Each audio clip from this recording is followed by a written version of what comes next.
Hello dear students, കൊമക്സ് ട്യൂട്ടോറിയലിൻ്റെ മറ്റൊരു video ക്ലാസ്സിലേക്ക് എല്ലാവർക്കും സ്വാഗതം. ഇൻകം ടാക്സ് അതോറിറ്റീസ് എന്ന ചാപ്റ്ററിൻ്റെ 4ാമത്തെ പാർട്ട് വീഡിയോ ആണ് നമ്മൾ ഡിസ്കസ് ചെയ്യാൻ പോകുന്നത്. അപ്പോൾ കഴിഞ്ഞ 3 പാർട്ടിൻ്റെയും വീഡിയോൻ്റെ ലിങ്ക് താഴെ ഡിസ്ക്രിപ്ഷനിൽ ഉണ്ടാകും. അപ്പോൾ ഈ വീഡിയോയിൽ നമ്മൾ ഡിസ്കസ് ചെയ്യാൻ പോകുന്ന topic refund of tax and recovery of tax. അപ്പോൾ ഇതോട് കൂടിയിട്ട് ഇൻകം ടാക്സ് അതോറിറ്റീസ് എന്ന ചാപ്റ്റർ ഇവിടെ അവസാനിക്കും. അപ്പോൾ നമുക്ക് നേരെ ടോപ്പിക്കിലേക്ക് കടക്കാം. Refund of tax section 237. അപ്പോൾ എപ്പോഴാണ് നമുക്ക് ടാക്സ് റീഫണ്ട് ചെയ്ത് കിട്ടുക? പ്രീവിയസ് ഇയറിൽ ഇൻകം ഏൺ ചെയ്തതിന് ടാക്സ് കൊടുക്കുന്നത് അസസ്മെൻറ്റ് ഇയറിലാണ്. എന്നാൽ പ്രീവിയസ് ഇയറിലെ ഇൻകത്തിന് പ്രീവിയസ് ഇയറിൽ നമ്മൾ ടാക്സ് കൊടുക്കും. എങ്ങനെയൊക്കെ? അഡ്വാൻസ് ടാക്സ്, TDS, TCS ഒക്കെ ആയിട്ട്.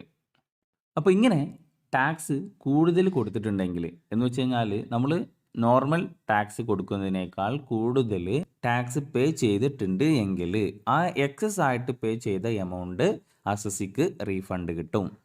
അപ്പോൾ നോർമലി നമ്മൾ ടാക്സ് പേ ചെയ്യുമ്പോൾ ഈ എക്സസ് എപ്പോഴാണ് വരിക എന്ന് വെച്ചാൽ അഡ്വാൻസ് ടാക്സും TDSും TCS ഒക്കെ ആയിട്ട് നമ്മൾ എന്ത് ചെയ്യുന്നു? ടാക്സ് പേ ചെയ്യുന്നു. എന്നിട്ട് ഈ പ്രീവിയസ് ഇയറിലെ ഇൻകത്തിന് നമ്മൾ എന്ത് ചെയ്യുന്നു? ടാക്സ് കാൽക്കുലേറ്റ് ചെയ്യുന്നു. ആക്ച്വലി എത്ര ടാക്സ് കൊടുക്കണം എന്നുള്ളത് നമ്മൾ കാൽക്കുലേറ്റ് ചെയ്യുന്നു. അങ്ങനെ കാൽക്കുലേറ്റ് ചെയ്തപ്പോൾ നമ്മൾ ഈ അഡ്വാൻസ് ടാക്സും TDSും TCS ഒക്കെ ആയിട്ട് കൊടുത്തിട്ടുള്ള ആ ടാക്സ് എമൗണ്ട് അത് കൂടുതലാണെന്നുണ്ടെങ്കിൽ എന്ന് വെച്ച് കഴിഞ്ഞാൽ ആക്ച്വലി എത്രയാണോ ടാക്സ് പേ ചെയ്യേണ്ടത് അതിനേക്കാൾ കൂടുതൽ എമൗണ്ട് അഡ്വാൻസ് ടാക്സ് ആയിട്ടോ TDS ആയിട്ടോ TCS ഒക്കെ ആയിട്ടൊക്കെ പേ ചെയ്തിട്ടുണ്ട് എങ്കിൽ ആ എക്സസ് എമൗണ്ട് അസസിക്ക് റീഫണ്ട് ചെയ്ത് കിട്ടും. The refund of tax arises in the following cases. അപ്പോൾ റീഫണ്ട് ഓഫ് ടാക്സസ് എപ്പോഴൊക്കെയാണ് ഉണ്ടാവുക എന്നുള്ളതാണ് പറയുന്നത്. First, the total tax deducted at source is higher than the amount of actual tax liability. അപ്പോൾ actual tax liability എപ്പോഴാണ് നമ്മൾ calculate ചെയ്യുക? നമ്മൾ ആ പ്രീവിയസ് ഇയർ കഴിഞ്ഞതിൻ്റെ ശേഷം നമ്മൾ എന്ത് ചെയ്യുന്നു?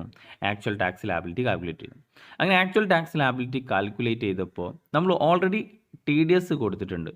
ആ TDS ആയിട്ട് കൊടുത്തിട്ടുള്ള ടാക്സ് എമൗണ്ട് ആക്ച്വൽ ടാക്സ് ലാബിലിറ്റിനേക്കാൾ കൂടുതലാണെന്നുണ്ടെങ്കിൽ എക്സസ് എമൗണ്ട് നമുക്ക് എന്ത് ചെയ്യും? റീഫണ്ട് ചെയ്ത് കിട്ടും. ഓക്കെ, അപ്പോൾ TDS കൂടുതൽ കൊടുത്തിട്ടുണ്ടെങ്കിൽ എന്ത് ചെയ്യുക? റീഫണ്ട് കിട്ടും. അതേപോലെ advance tax paid exceed the actual tax liability. Advance tax കൊടുത്തു. ഓക്കെ, അഡ്വാൻസ് ടാക്സ് കൊടുത്തത് ആക്ച്വൽ ടാക്സ് ലാബിലിറ്റിനേക്കാൾ കൂടുതലാണെന്നുണ്ടെങ്കിൽ അപ്പോഴും റീഫണ്ട് കിട്ടും. Next, when there is A correction of A mistake. ഇപ്പോൾ എന്തെങ്കിലും മിസ്റ്റേക്ക് സംഭവിച്ചു എന്ന് വെച്ച് കഴിഞ്ഞാൽ ഇപ്പോൾ നമ്മൾ ഈ ടോട്ടലിംഗ് എങ്ങനെ കാൽക്കുലേറ്റ് ചെയ്യാം? ഗ്രോസ് ടോട്ടലിംഗത്തിൽ നിന്ന് സെക്ഷൻ 80C to 80 വരെയുള്ള ഡിഡക്ഷൻസ് ക്ലെയിം ചെയ്യും. ഫോർ എക്സാമ്പിൾ, ഏതെങ്കിലും ഒരു ഡിഡക്ഷൻസ് ക്ലെയിം ചെയ്യാൻ മറന്നുപോയി എന്ന് വിചാരിക്കുക. അപ്പോൾ നമ്മൾ എന്ത് ചെയ്യുന്നു? റിട്ടേണിൽ പോയിട്ട് അതെന്ത് ചെയ്യും? കറക്റ്റ് ചെയ്യും അല്ലേ? അപ്പോൾ നമുക്ക് ഈ ഡിഡക്ഷൻ ക്ലെയിം ചെയ്ത് കഴിഞ്ഞാൽ ടാക്സ് ലാബിലിറ്റി എന്ത് ചെയ്യും? കുറയും. അപ്പോൾ നമ്മൾ ആക്ച്വലി പേ ചെയ്ത എമൗണ്ട് അതെന്ത് ചെയ്യുന്നുണ്ടാവും? കൂടുതലായിട്ടുണ്ടാവും അല്ലേ? അപ്പോൾ നമ്മൾ ആ ഡിഡക്ഷൻ ക്ലെയിം ചെയ്തപ്പോൾ നമ്മുടെ ടാക്സ് ലാബിലിറ്റി കൊണ്ടുണ്ടാവും. നമ്മളപ്പോൾ എക്സസ് ആയിട്ട് പേ ചെയ്ത എമൗണ്ട് നമുക്ക് റീഫണ്ട് ചെയ്ത് കിട്ടും. ഓക്കെ, അപ്പോൾ എന്തെങ്കിലും കറക്ഷനോ ഒരു മിസ്റ്റേക്ക് കറക്റ്റ് ചെയ്ത് കഴിഞ്ഞാൽ ചിലപ്പോൾ എന്ത് ചെയ്യും? ടാക്സ് ലാബിലിറ്റി കുറയും. അപ്പോൾ കൂടുതൽ അടച്ചിട്ടുണ്ടെങ്കിൽ അത് റീഫണ്ട് ചെയ്ത് കിട്ടും.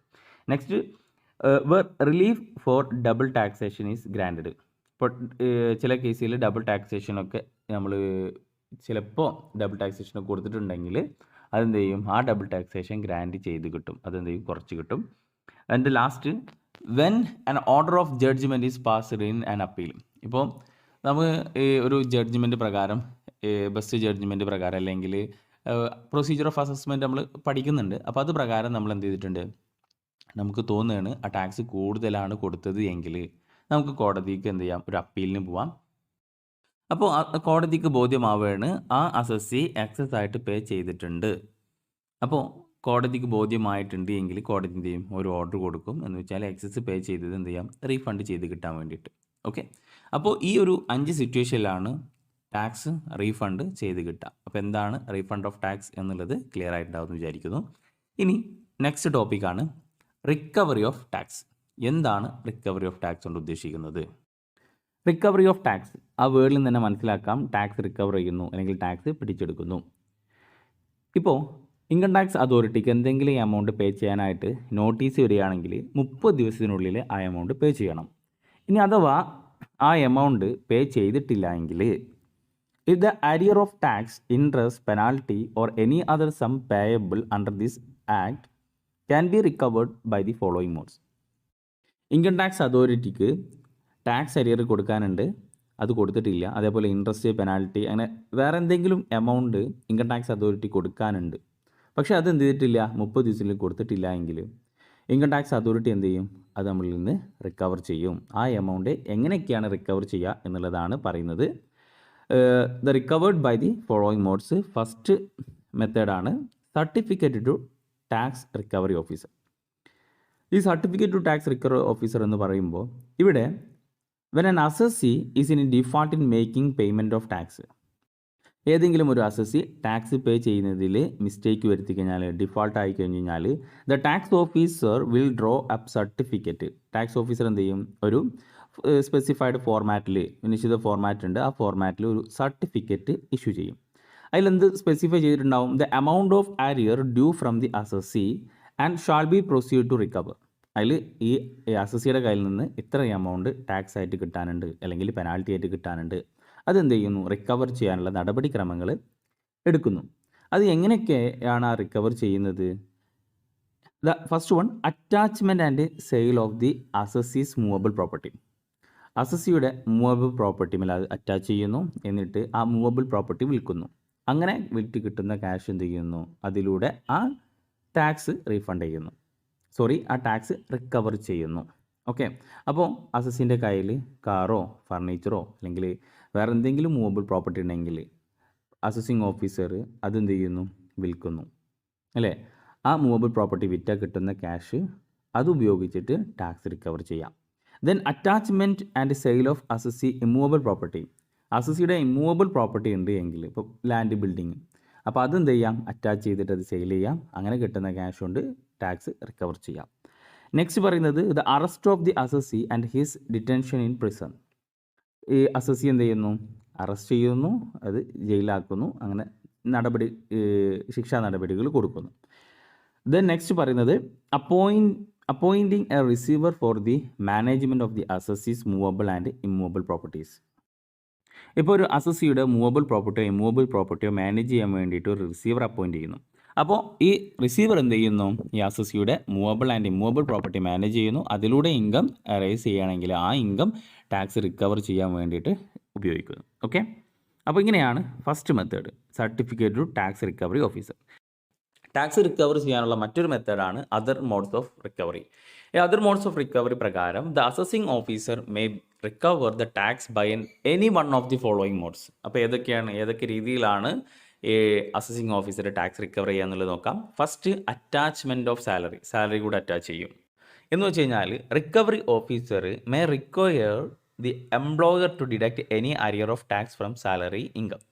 ഇപ്പം ഒരു എംപ്ലോയറിനോട് അസസിങ് ഓഫീസർ റിക്വസ്റ്റ് ചെയ്യും, എന്താണ് റിക്കവർ ചെയ്യുക, ഈ എംപ്ലോയിക്ക് സാലറി കൊടുക്കുമ്പോൾ അതിൽ നിന്ന് എന്ത് പിടിക്കാൻ, അരിയർ ടാക്സ് പിടിക്കാൻ.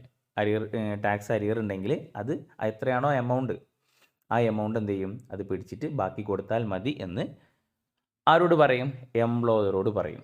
ഓക്കെ, അങ്ങനെ എംപ്ലോയിൻ്റെ കയ്യിൽ നിന്ന് അല്ലെങ്കിൽ ഒരു വ്യക്തിയുടെ കയ്യിൽ നിന്ന് ഈ ടാക്സ് റിക്കവർ ചെയ്യാം. എന്നിട്ട് ഈ എമൗണ്ട് എംപ്ലോയർ പിടിച്ചതിന് ശേഷം ആ എമൗണ്ട് എംപ്ലോയർ എന്ത് ചെയ്യുന്നു, സെൻട്രൽ ഗവൺമെൻറ് അല്ലെങ്കിൽ ഗവൺമെൻറ്റിലേക്ക് അത് പേ ചെയ്യുന്നു. ഓക്കെ, ദെൻ മറ്റൊരു മോഡാണ് ഇത് ഗാർണിഷി ഓർഡർ. ഈ ഗാർണിഷി ഓർഡർ പ്രകാരം the tax recovery officer may by notice require any person from whom money is due to assessee. ഇപ്പോൾ ആ ഡിഫാൾട്ടായിട്ടുള്ള ആ ടാക്സ് പേ ചെയ്യാത്ത അസസിക്ക് ആരെങ്കിലും എന്തെങ്കിലും എമൗണ്ട് ക്യാഷ് ആയിട്ടോ അല്ലെങ്കിൽ വേറെ എന്തെങ്കിലും ആയിട്ട് കൊടുക്കാനുണ്ടെങ്കിൽ, ക്യാഷ് കൊടുക്കാനുണ്ടെങ്കിൽ, മണി കൊടുക്കാനുണ്ടെങ്കിൽ എന്ത് ചെയ്യും, ആരാണോ കൊടുക്കാനുള്ളത് ആ വ്യക്തിയുടെ അടുത്ത് പോയിട്ട് ടാക്സ് ഓഫീസർ ആ എമൗണ്ട് കളക്ട് ചെയ്യും. എന്ന് വെച്ച് കഴിഞ്ഞാൽ മിസ്റ്റർ എ ബിക്ക് ക്യാഷ് കൊടുക്കാനുണ്ട്. അപ്പോൾ മിസ്റ്റർ ബി എന്ത് ചെയ്തിട്ടില്ല, ടാക്സ് പേ ചെയ്തിട്ടില്ല. അപ്പോൾ അസസിങ് ഓഫീസർ എക്ക് ഒരു നോട്ടീസ് കൊടുക്കും, എന്ന് വെച്ച് കഴിഞ്ഞാൽ ബിക്ക് കൊടുക്കാനുള്ള എമൗണ്ട് അത് എയിൽ നിന്ന് കളക്ട് ചെയ്യാണ്. ഓക്കെ, അങ്ങനെ അതാണ് ഗാർണിഷി ഓർഡർ എന്ന് പറയുന്നത്. എന്ന് വെച്ച് കഴിഞ്ഞാൽ തേർഡ് പാർട്ടിയിൽ നിന്ന് എന്ത് ചെയ്യുന്നു, ടാക്സ് അല്ലെങ്കിൽ അരിയർ ടാക്സ് കളക്ട് ചെയ്യുന്നു. Next, from a court. ഇപ്പോൾ ഏതെങ്കിലും ഒരു പ്രോപ്പർട്ടിയോ അല്ലെങ്കിൽ ക്യാഷോ if any money belongs to the assessee is under a custody of the court. ഒരു അസസിയുടെ കുറച്ച് ക്യാഷ് കോടതിയുടെ കസ്റ്റഡിയിലുണ്ട് എങ്കിൽ അപ്പോൾ ടാക്സ് റിക്കവറി ഓഫീസർ കോടതിയോട് റിക്വസ്റ്റ് ചെയ്യും. എന്താണ് പറയുക? ആ അസസിയുടെ ക്യാഷ് എവിടെ ഉണ്ട്? കോടതിയിലുണ്ടല്ലോ അല്ലേ, കോടതിയുടെ കസ്റ്റഡിയിലുണ്ട്. അത് ആർക്ക് പേ ചെയ്യാൻ?